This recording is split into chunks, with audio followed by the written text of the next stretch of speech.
ಉಪವಾಸ ಹೇಗಿದ್ದೀರಿ ಅಂತ ಕೇಳುವಾಗ ಸ್ವಲ್ಪ ನಮಗೆ ಸಂಕೋಚ ಆಗುತ್ತೆ. ಯಾಕಂತ ಹೇಳಿದ್ರೆ ನೀರನ್ನು ಕುಡಿಯೋಂಗಿಲ್ಲ, ಊಟವನ್ನು ಮಾಡೋಂಗಿಲ್ಲ, ತುಂಬ ಹೊತ್ತು ಧ್ಯಾನದಲ್ಲೇ ಇರ್ತೀರಾ, ದೇವರ ನಾಮಗಳನ್ನೇ ಪಠನ ಮಾಡ್ತಾ ಇರ್ತೀರಾ. ಈ ಒಂದು ಸಂದರ್ಭದಲ್ಲಿ ಹಬ್ಬದ ದಿನ ಇನ್ನೊಂದು ಬರ್ತಾ ಇದೆ. ಇದೀಗ ರಂಜಾನ್ ತಿಂಗಳಲ್ಲಿದ್ದೀರಾ. ಹೇಗೆ ಅನ್ನಿಸ್ತಿದೆ ಈ ಒಂದು ತಿಂಗಳು? ಅಸ್ಸಲಾಮು ಅಲೈಕುಮ್. ನಿಮ್ಮೆಲ್ಲರೂ ನಮಸ್ಕಾರ. ಮೊದಲಿಗೆ ರಂಜಾನ್ ತಿಂಗಳ ಪವಿತ್ರ ತಿಂಗಳ ನಾನು ಶುಭಾಶಯಗಳನ್ನು ಕೋರುತ್ತೇನೆ.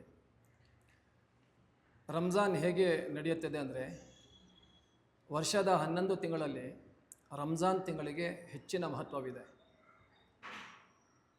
ಏಕೆಂದರೆ ಇದೇ ರಂಜಾನ್ ತಿಂಗಳಲ್ಲಿ ಜನರ ಕಲ್ಯಾಣಕ್ಕಾಗಿ, ಇಹಲೋಕದ ಕಲ್ಯಾಣ ಮತ್ತು ಪರಲೋಕದ ಮೋಕ್ಷಕ್ಕಾಗಿ ಪರಮಾತ್ಮನ ಕಡೆಯಿಂದ ಅವತೀರ್ಣಗೊಂಡ ಕುರ್ಆನ್ ಎಂಬ ಧರ್ಮಗ್ರಂಥದ ಆರಂಭವು ಇದೇ ತಿಂಗಳಲ್ಲಿ ಆಗಿದ್ದು, ಪವಿತ್ರ ರಂಜಾನ್ನಲ್ಲಿ. ಹಾಗೆಯೇ ಈ ತಿಂಗಳಿನಲ್ಲಿ ಉಪವಾಸ ಕೂಡ ಆಚರಿಸುತ್ತಾರೆ ಇಡೀ ಲೋಕದಲ್ಲಿ. ಮತ್ತು ಅದೇ ಥರ ಈ ರಂಜಾನ್ ತಿಂಗಳಲ್ಲಿ ದಾನ ಕರ್ಮಗಳು ಹೆಚ್ಚಾಗಿ ಮಾಡುತ್ತಾರೆ. ಇದೆಲ್ಲ ಈ ತಿಂಗಳಿನ ವಿಶೇಷತೆ. ಈ ಒಂದು ಸಂದರ್ಭದಲ್ಲಿ ದಾನ ಧರ್ಮ ಹಾಗೆ ಉಪವಾಸ ಇದರ ಮಹತ್ವದ ಬಗ್ಗೆ ತಿಳಿಸೋದಾದರೆ ಏನು ಹೇಳಿಕ್ಕೆ ಇಷ್ಟಪಡ್ತೀರಾ? ಮೊದಲಿಗೆ ರಂಜಾನ್ ತಿಂಗಳು ತರಬೇತಿಯ ತಿಂಗಳು. ಇದು ಮನುಷ್ಯನ ಬಹಿರಂಗದ ಜೊತೆಗೆ ಅಂತರಂಗದ ಶುದ್ಧೀಕರಣದ ತಿಂಗಳು. ಮನುಷ್ಯ ಕೇವಲ ಹೊರಗಿನಿಂದ ಮಾತ್ರವಲ್ಲ, ಒಳಗಿನಿಂದನೂ ಅವನು ಅಭಿವೃದ್ಧಿ ಹೊಂದಬೇಕು. ಮನುಷ್ಯ ಅಂದರೆ ದೇಹ ಮತ್ತು ಆತ್ಮ ಎರಡೂ ಸೇರಿ ಮನುಷ್ಯ ಇರೋದು. ಮನುಷ್ಯ ತನ್ನ ದೇಹದ ಬಗ್ಗೆ ಹೆಚ್ಚು ಗಮನ ಕೊಡ್ತಾನೆ, ಆದರೆ ಆತ್ಮದ ಕಡೆಗೆ ಹೆಚ್ಚು ಗಮನ ನೀಡುವುದಿಲ್ಲ.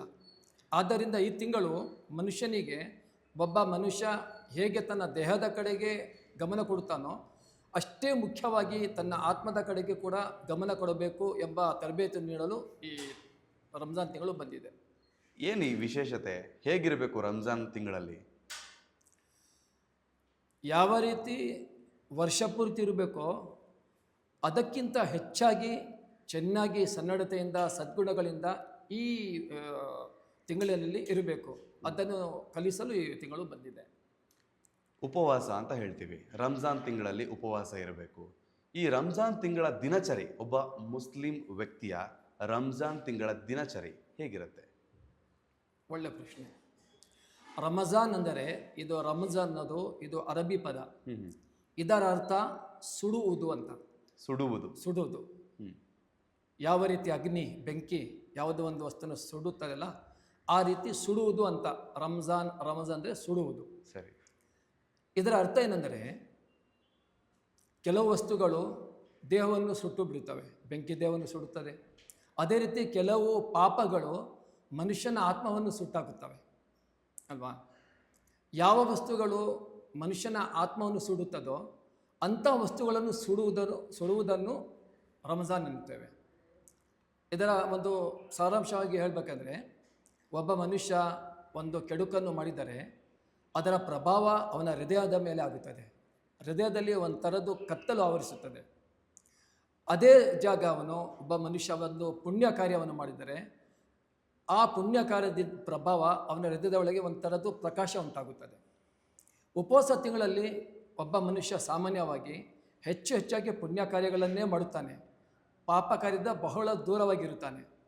ಹೆಚ್ಚು ಪುಣ್ಯ ಕಾರ್ಯಗಳನ್ನು ಮಾಡುವುದರಿಂದ ಅವನ ಹೃದಯದಲ್ಲಿ ಒಂದು ಥರದ ಪ್ರಕಾಶ ಉಂಟಾಗುತ್ತದೆ. ಆ ಪ್ರಕಾಶವು ಪಾಪ ಕಾರ್ಯಗಳಿಂದ ಉಂಟಾದ ಕತ್ತಲನ್ನು ದೂರ ಮಾಡುತ್ತದೆ. ಈ ಅರ್ಥ ರಂಜಾನ್ದು. ಸರಿ.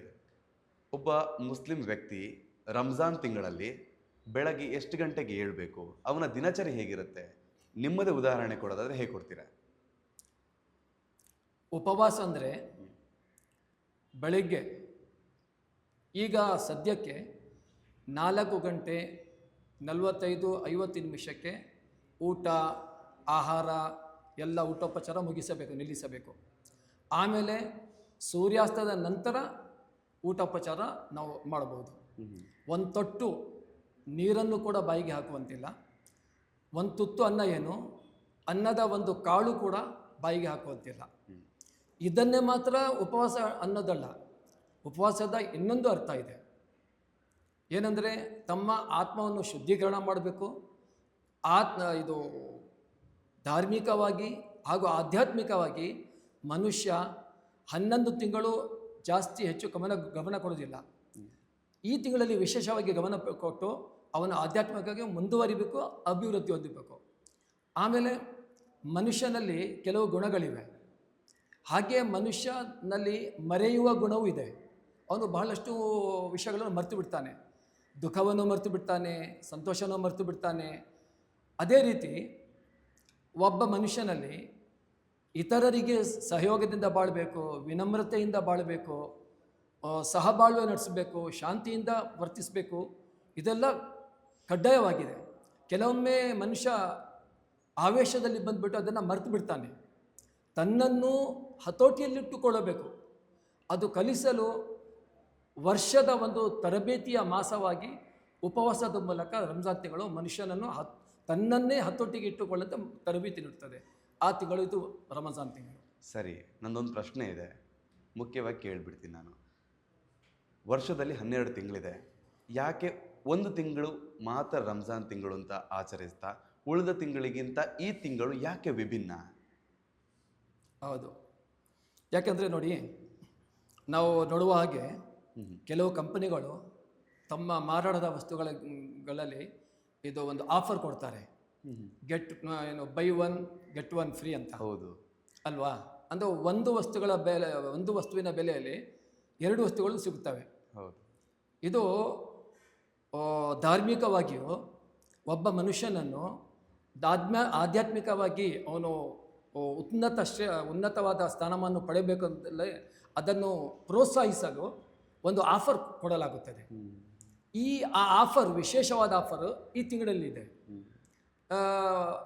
ಉದಾಹರಣೆಗಾಗಿ ಯಾವುದೇ ಒಂದು ಒಳ್ಳೆಯ ಕಾರ್ಯ ಮಾಡಿದರೆ ಅದಕ್ಕೆ ಎಷ್ಟು ಪುಣ್ಯ ಸಿಗುತ್ತದೋ ಅದೇ ಕಾರ್ಯವನ್ನು ಆ ಮನುಷ್ಯ ರಂಜಾನ್ ತಿಂಗಳಲ್ಲಿ ಮಾಡಿದರೆ ಕನಿಷ್ಠ ಪಕ್ಷ ಆ ಕಾರ್ಯಕ್ಕೆ, ಒಳ್ಳೆಯ ಕಾರ್ಯಕ್ಕೆ 70 ಪಟ್ಟು ಹೆಚ್ಚಾಗಿ ಪುಣ್ಯವು ಸಿಗುತ್ತದೆ. ಈ ರೀತಿ 1,000 ರೂಪಾಯಿ ಇತರೆ ಮಾಸಗಳಲ್ಲಿ ಒಬ್ಬ ಮನುಷ್ಯ ಬೇರೆಯವರಿಗೆ ಸಹ ಮಾಡಿದರೆ ಎಷ್ಟು ಪುಣ್ಯ ಸಿಗುತ್ತದೆ, ಅಷ್ಟೇ 1,000 ರೂಪಾಯಿ, ಅದೇ 1,000 ರೂಪಾಯಿ ಬಡವರಿಗೋ ಅವಶ್ಯಕತೆ ಉಳ್ಳವರಿಗೋ ಈ ರಂಜಾನ್ ತಿಂಗಳಲ್ಲಿ ಅವನು ಸಹಾಯ ಮಾಡಿದರೆ ಕನಿಷ್ಠ ಪಕ್ಷ 70,000 ರೂಪಾಯಿ ಖರ್ಚು ಮಾಡುವಷ್ಟು ಪುಣ್ಯ ಸಿಗುತ್ತದೆ. ಈ ರೀತಿ ಒಬ್ಬ ಮನುಷ್ಯನಿಗೆ ಪ್ರೋತ್ಸಾಹಿಸುತ್ತದೆ ರಂಜಾನ್ ತಿಂಗಳು. ಇದು ಈ ತಿಂಗಳಿದ್ದು ವಿಶೇಷತೆ.